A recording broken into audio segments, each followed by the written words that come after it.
because we're literally paying to keep them there. We paid Bukele $6 million in order to store them in one of his prisons where we knew that they would probably be tortured, and where, lo and behold, when they came back, because the Supreme Court ordered it, he reported being tortured.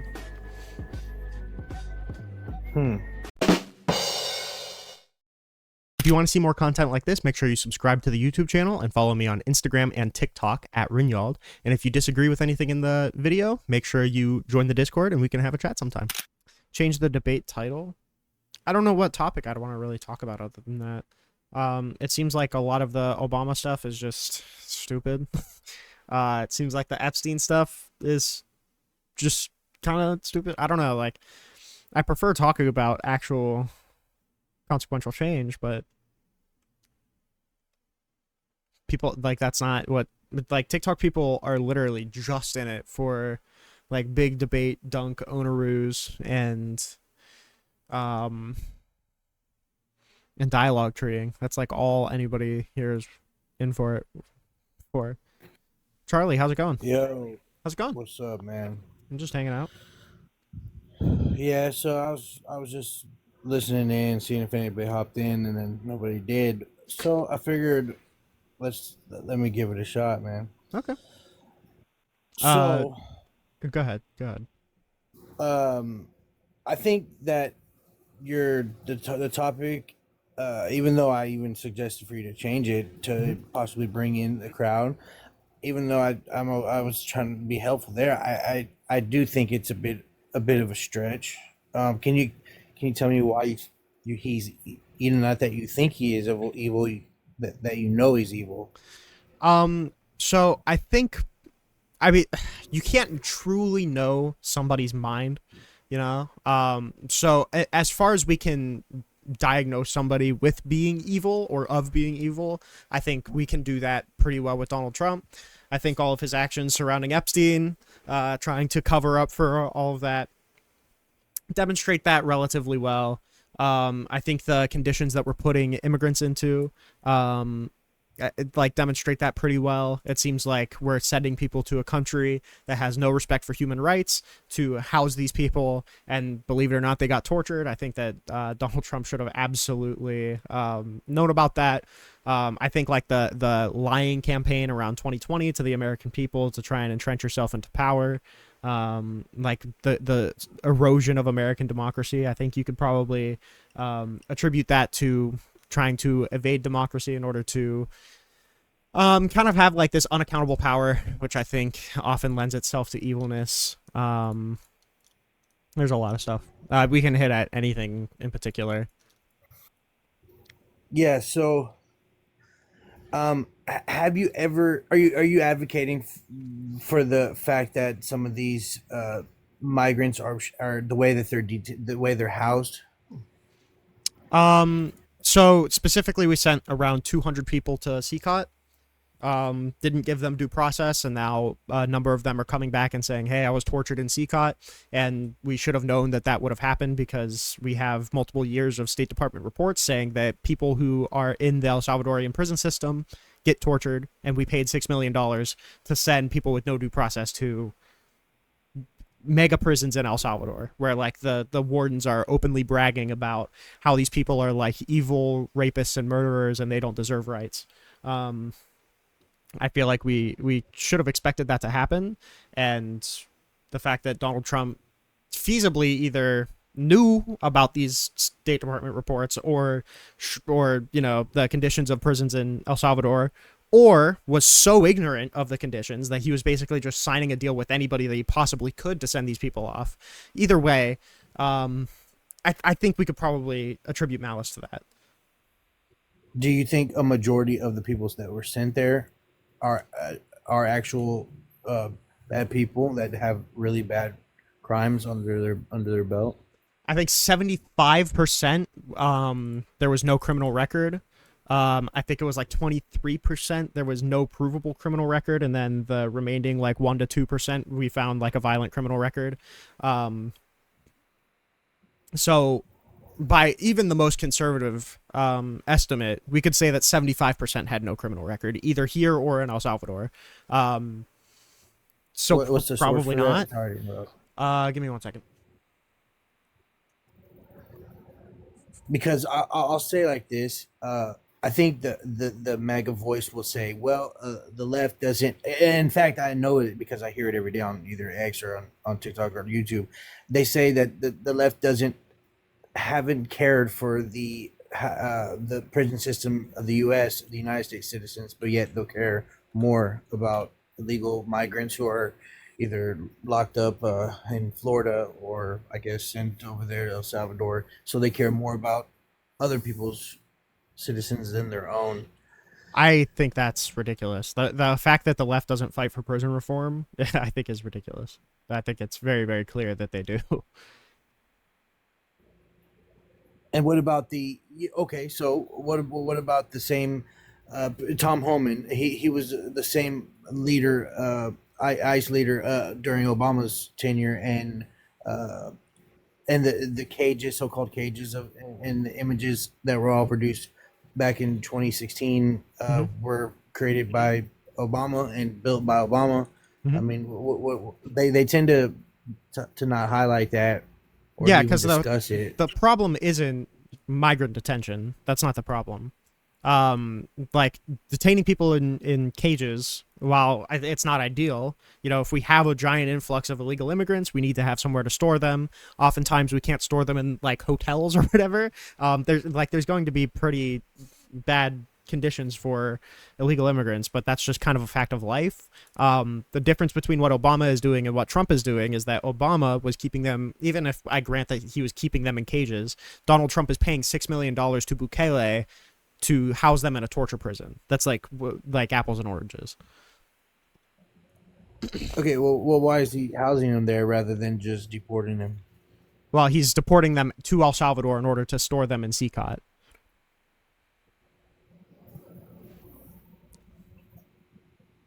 So I mean, it is a deportation, but it's to keep them in CCOT instead of returning them to their home country because their home country doesn't want to take them, I guess. I wonder why. I mean, it doesn't. Regardless, I don't think we should be sending them to a country that has multiple State Department reports saying they are torturing inmates. They have, grave human rights abuses in their prisons. So let's pay them $6 million to take our prisoners. I think that's insane. Especially when, again, like the opportunity for these people to actually challenge their status as a gang member under the law that they used to deport them was limited, and the Supreme Court already came down twice and said that they were not offered substantive, like the due process rights that they were afforded under the Alien Enemies Act. I do find it. I'm trying to fathom and understand why their country wouldn't take them back if they were just regular citizens that simply just traveled and tried to reside here in America, and that is the only Could be a billion guiltiness reasons. they have. I mean, it could be that they just don't agree with the deportation things. It could be that they don't really want to work with the Trump administration. It could be that simply the allegation of them being in a gang by the U.S. is enough to deny them, but that doesn't change anything materially. I don't think that the president or the government should be able to punish somebody just because of an allegation that they made. I don't think anybody should be punished based off of an allegation. I think that whatever happens to them, they should have the chance to fight that. And these people were not given that opportunity to fight whatever accusation was being made by the government. We sent them to a country that we paid $6 million to house that has a history of human rights abuses in their prison system. I would find it hard that a lot of I would find it hard to believe that a lot of these people getting sent are just all under allegations. Though I would think that there's a lot of substantial evidence backing I mean, the I, United I States would I government. would love to think that too, but I mean, the Supreme Court came down twice against the Trump administration for this, and one of the people that was sent off to CCOT, Kilmar Abrego Garcia, again, no criminal record, had a withholding order. Regardless of how we feel about him as a person, there was no legal right to remove him to CCOT, and they did it anyway. So if they were able to look over something as simple as a withholding order, which just prevents somebody from being deported to a particular country, they were able to look over something like a withholding order, why do we assume that they were vetting people like that? If they were vetting all of these 200 people, it would have been really easy for them to see, oh, this dude has a withholding order, we can't send him here. You know?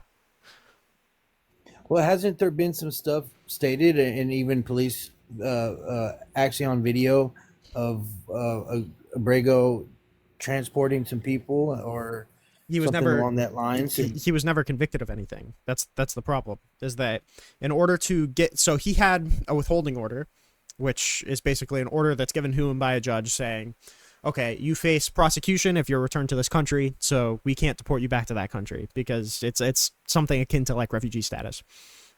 So we can't deport him back here. That's already litigated. That happened in 2019. He had that withholding order.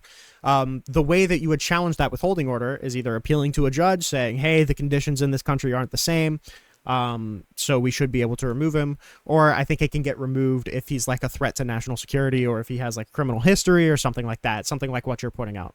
The problem is that the government never made any appeal to do that.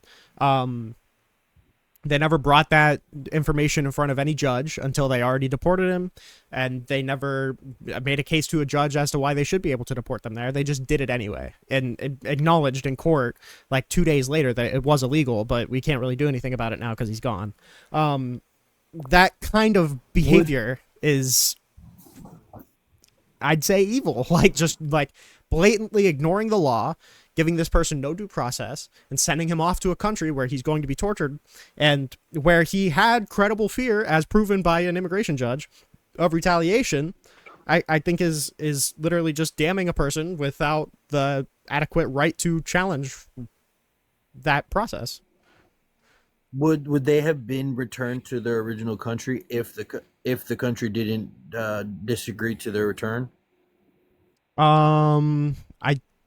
I don't know. I would I would presume yes. I mean, if they say, hey, regardless, here's my we should not, we shouldn't be sending them to El Salvador. okay. So, but if the country, let's say, didn't argue their return, they would go back instead of seek cause. So to me, that isn't on that. That's more on that the I returning mean, country to deny it than it is on Trump. well, no, it's absolutely on Trump. Even if the initial country refuses to take them, why do we have to send them to El Salvador? There's like hundreds of other countries that we could send them to. It's not like we don't have collaborative to relationships with dozens of countries. Well, then okay. So under that guise, then it should be on El Salvador for not just allowing them to exist in El Salvador as a country, Yeah, it's as a absolutely, citizen, rather than it's partially on El Salvador, I agree, but it's not all on El Salvador because we're literally paying to keep them there. We paid Bukele $6 million in order to store them in one of his prisons where we knew that they would probably be tortured, and where, lo and behold, when they came back, because the Supreme Court ordered it, he reported being tortured. hmm. That's interesting. So, do you think that the modern day libs or the MAGA movement crowd is more like Mustache Man? Uh, probably MAGA, but I don't really think of politics in terms of who's more like Hitler. So Okay. Well, what are you, if you don't mind me asking? I'm an independent, but I'm definitely more sympathetic to the liberals. Or well, I am a liberal, but I'm more Okay. sympathetic to the Democrats. Have you seen the video on YouTube? It was uploaded about 10 days ago, Mm-hmm. and you have to watch this because if you want to compare MAGA more so Mm-hmm. to Mustache Man and that agenda rather than the libs, you have to watch this because I challenge you, in fact, to watch this and to debate it and give me your opposite belief. It's called "A Liberal Goes Back in Time to Unalive Hitler," and in fact, play it for the people watching. You got to do it. I mean, there's nothing I'm not TikTok gonna. I'm not terms of gonna. service. I'm not gonna do it right now, but I'll take a look at it at some point. I mean, judging based off of the fact that it's from the Babylon Bee, I would guess that it's probably not going to be the best representation of the Democratic side. But Well, what it does is basically compare, so contrast and compare. So mhm. uh, they said I guess you just have to watch it, but a lot like the I don't even want to say it. TikTok's so bad. You can't even say if You're good. I don't certain police the things. language. You can say what you want to.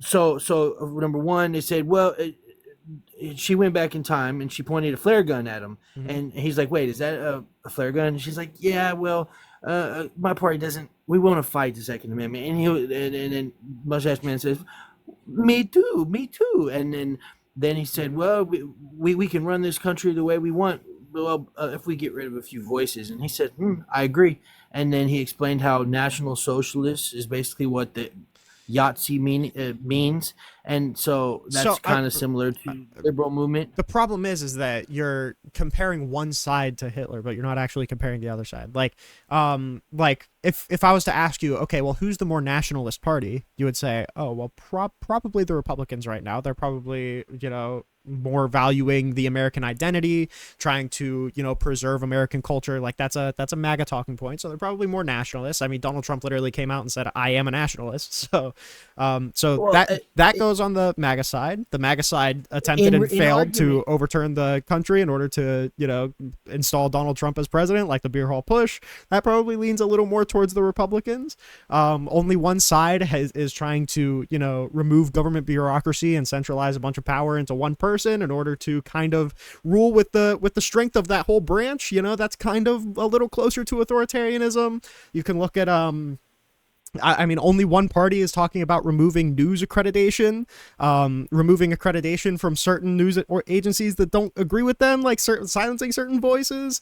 Only one person tried to reach out and force Twitter to ban somebody who is making distasteful jokes about them. When Donald Trump reached out to Dorsey and said, you should ban this person for calling me a pussy ass bitch. Like, I mean, we can make those comparisons if you want to. I think they very heavily lean towards the Republicans. I do want to ask when does it technically be a bad thing to be a nationalist, like where you put your country? I'm not talking about whether or not regard. I'm not talking about whether or not it's bad, and that's why I didn't like going down this road, is because I don't judge politics off of who's more like Hitler. But if we are going to judge politics off of who's more like Hitler, Hitler was a nationalist. Democrats aren't nationalists. Republicans are. So if we're talking about who's more like Hitler and one party is more unabashedly nationalist, that's probably going to be a point in their column as to who's more like Hitler. I think socialist, the socialist part is the more of the highlight of that Absolutely not. National identity played a way bigger part in Nazism than socialism did.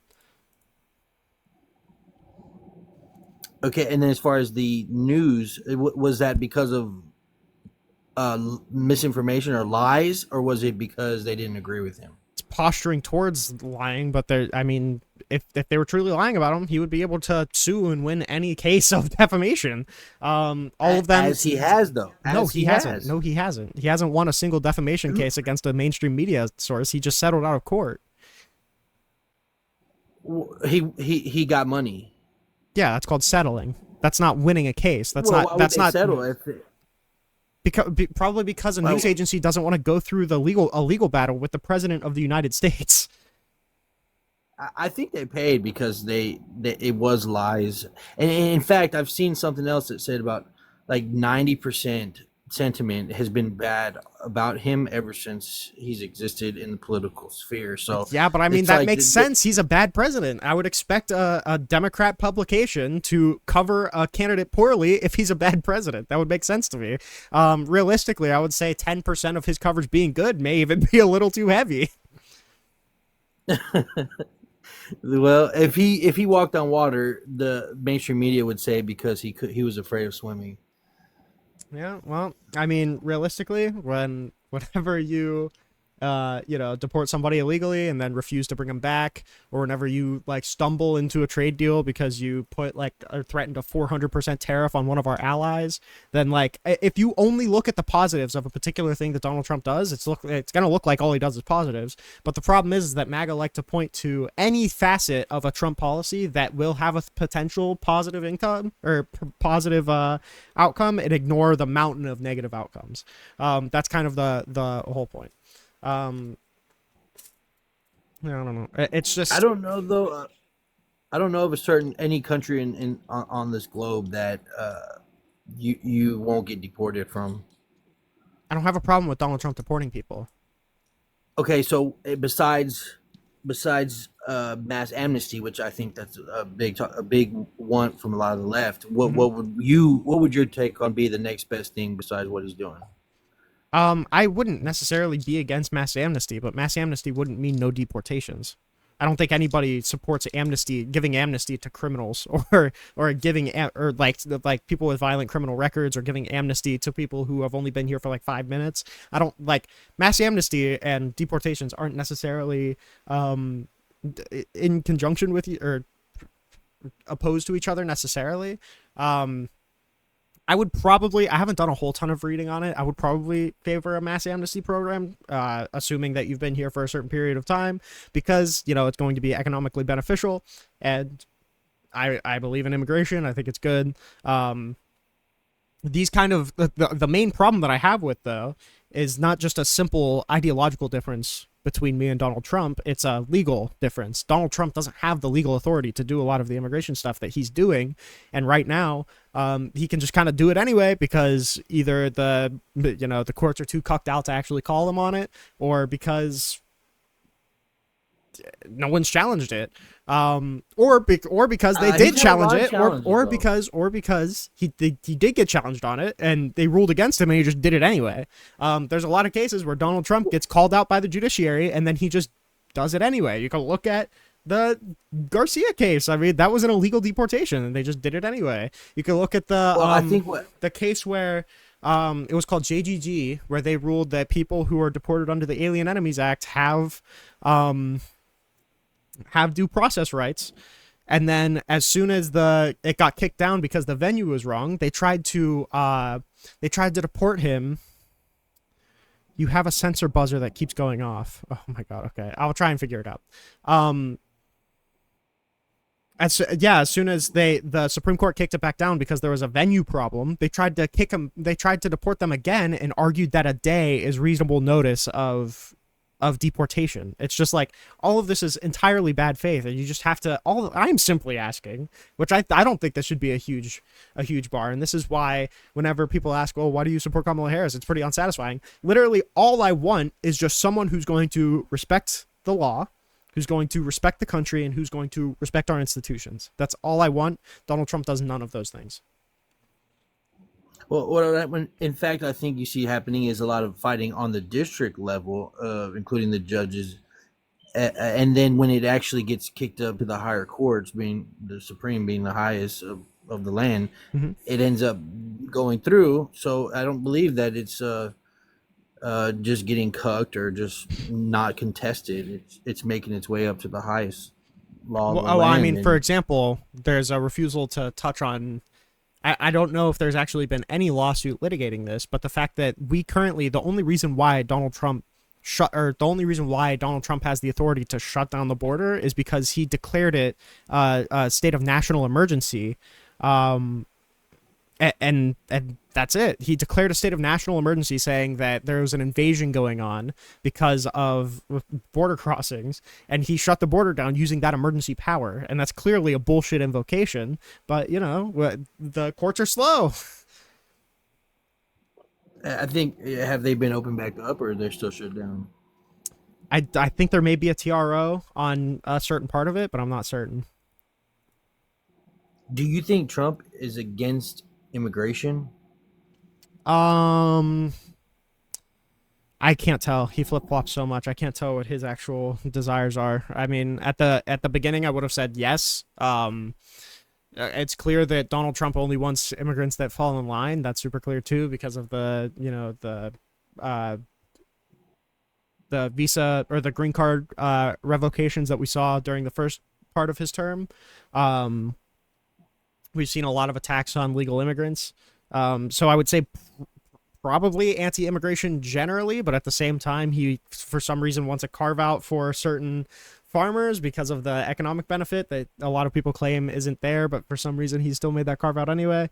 It's hard to tell. It's hard to put a term on what Donald Trump is because he contradicts himself all the fucking time, so you can't really put like an ideology on him. I think people have a misconception about the United States, thinking that they're not for migration. But if you look up the leading country on the earth that allows the most migrants in per year. It's been in the United States by far tenfold since Hmm. the early 1990s, and that's not going to stop with Trump being president.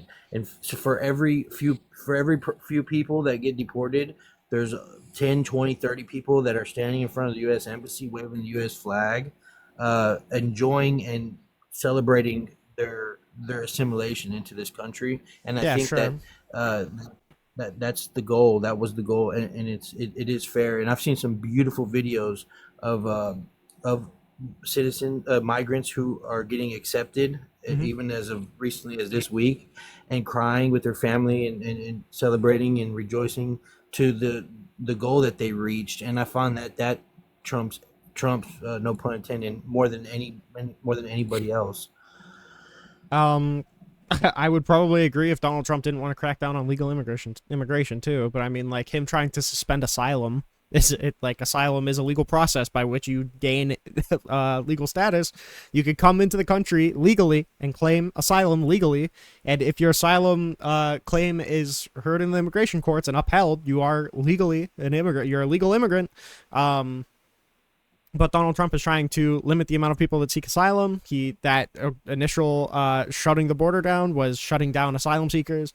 If he was in favor of legal immigration, he would probably not do that. I mean, I don't doubt that he's in favor No, of some legal immigration.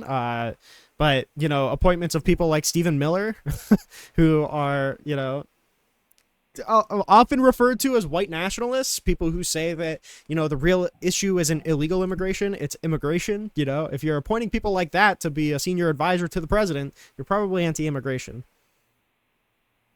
no argument there. Asylum is a working part of one cog in the immigration system. However, what would you say uh, needs to be done for those who are using just simply using that guise as a means to come to enter the country? That let's just say, not hypothetically, in Hmm. actuality, that they're not escaping any type of either health or physical harm, and they're using that because there's no grade or spectrum to contest Hmm. or find out the validity of that claim. I think just more immigration judges. You just have to have a faster way to litigate people's asylum claims, and if they're not, if they either no show the appointment or if they don't have credible fear, then get them out. Okay. Man, I sure do appreciate talking to you, Reynald. Yep. I hope my conversation can hopefully it jump starts the TikTok as well. Okay, Yep. I appreciate it. take care, bro. You too.